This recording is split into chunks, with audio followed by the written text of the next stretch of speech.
Hi everyone, I want to talk a little bit about pairing Google Analytics and Twitter Analytics. Twitter Analytics has a lot of great information. If you don't know who I am, I'm Bridget Willard. You can find a lot about me on my website at bridgetwillard.com. Let's go on with the video, shall we? So while you're in your Twitter account, now if you watch this some other day other than September 7, 2020, who knows what Twitter is going to do. They might actually change this UI. But for right now, log into Twitter and you go to More, and then you can go to your analytics.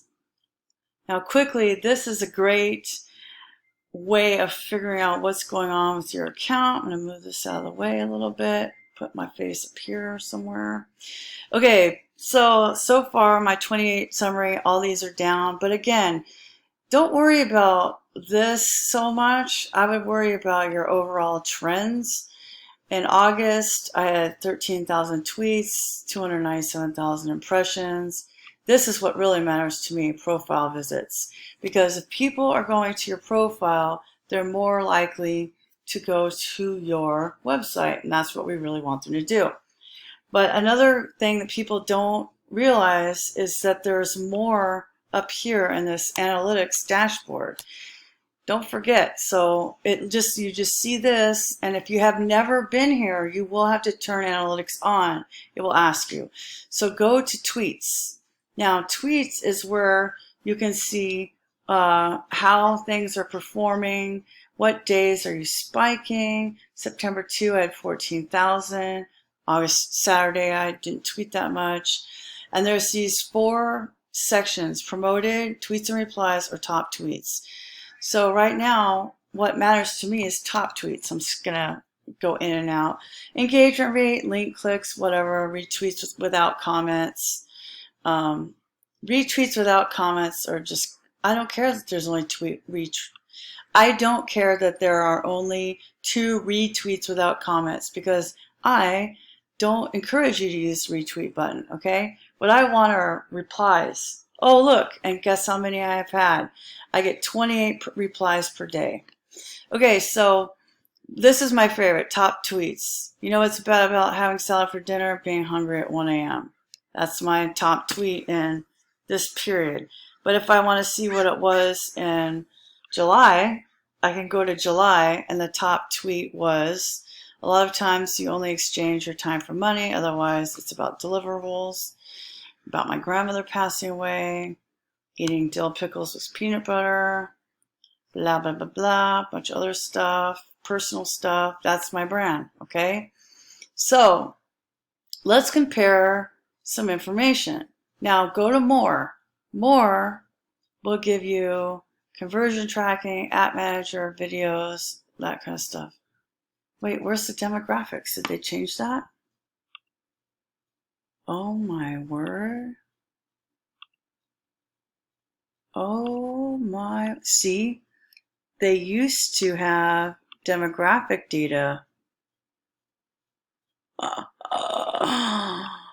Oh, Twitter, you bad, bad. Let's move this down.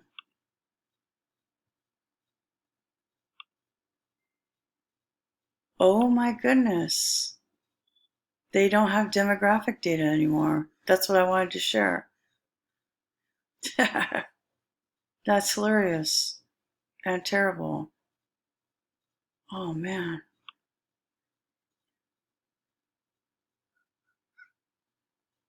It says I haven't tweeted in September. There must be something wrong with them. Anyway, so might as well go back to top tweets. So let's go back to the last 28 days and top tweets. So noticing the top tweets is going to help you write things that also have good engagement. Engagement for them is total number of times a user interacted with a tweet, which could be a click anywhere on the tweet, including the hashtags, links, avatar, username, expansion, retweets, replies, follows, likes. So this is kind of the bad part of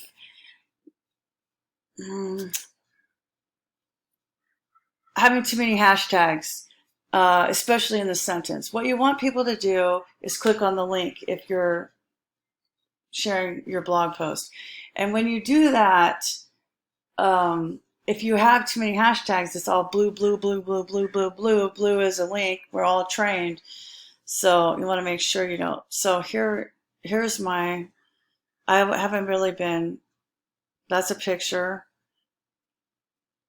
Wow. I haven't been tweeting about my blog. Let's go back to July.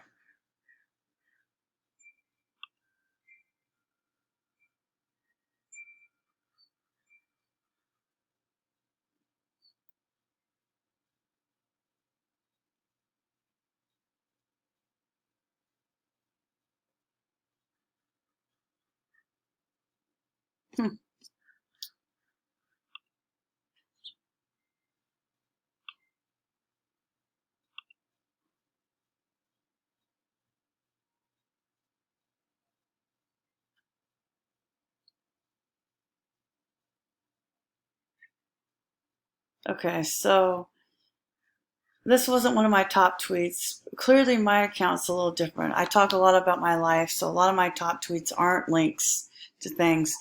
But you see how in this tweet, the first thing that's blue is a link that goes to something I'm selling. That's really important because I want people to come here and go to these two things.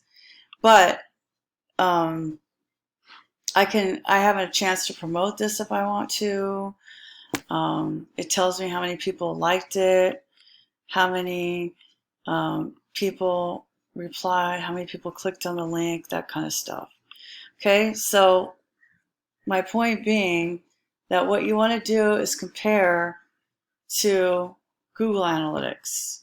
Google Analytics is going to tell you a lot based upon what's actually going on, so acquisition, overview. Let's do the same 28 days. Wait for the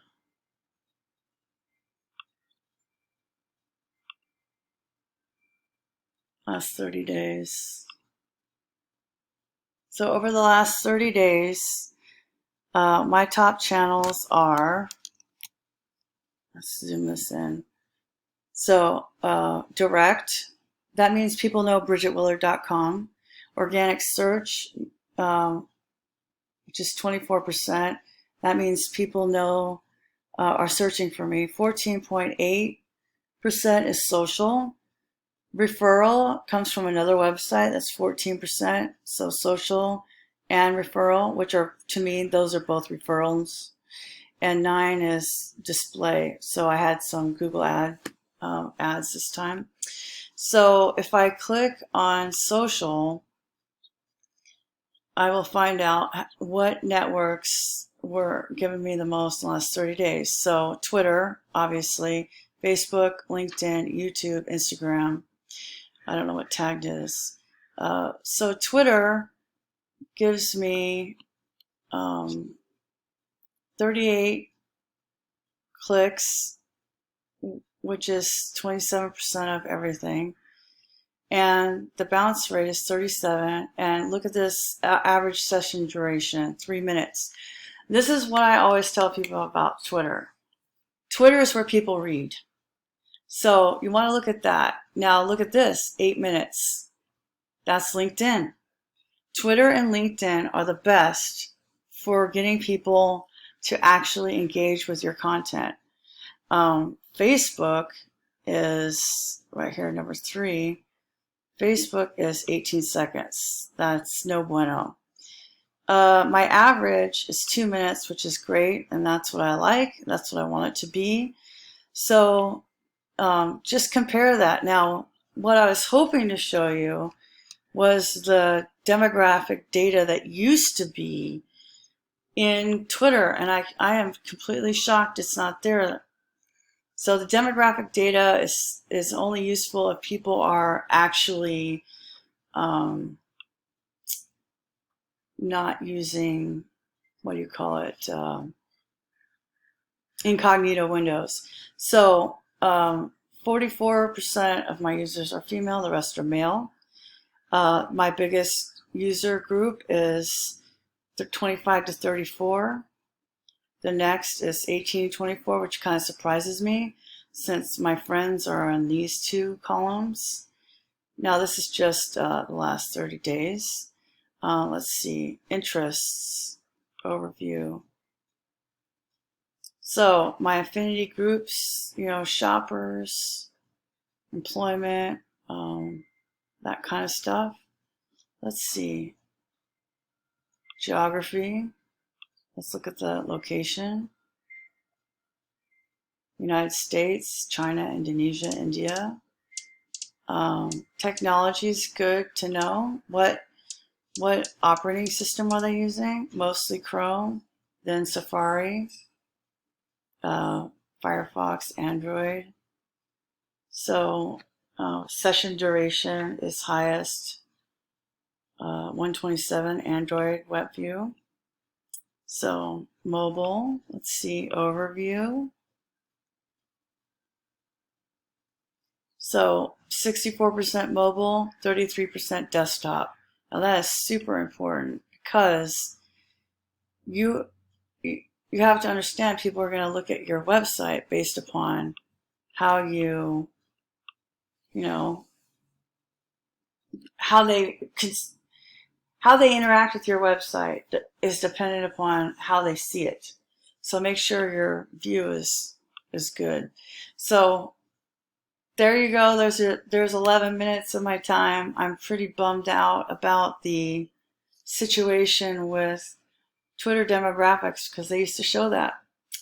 So maybe they'll turn it back on. I don't know. Anyway, if you have any questions, leave them in the comments or for requests for other videos. Thanks for watching.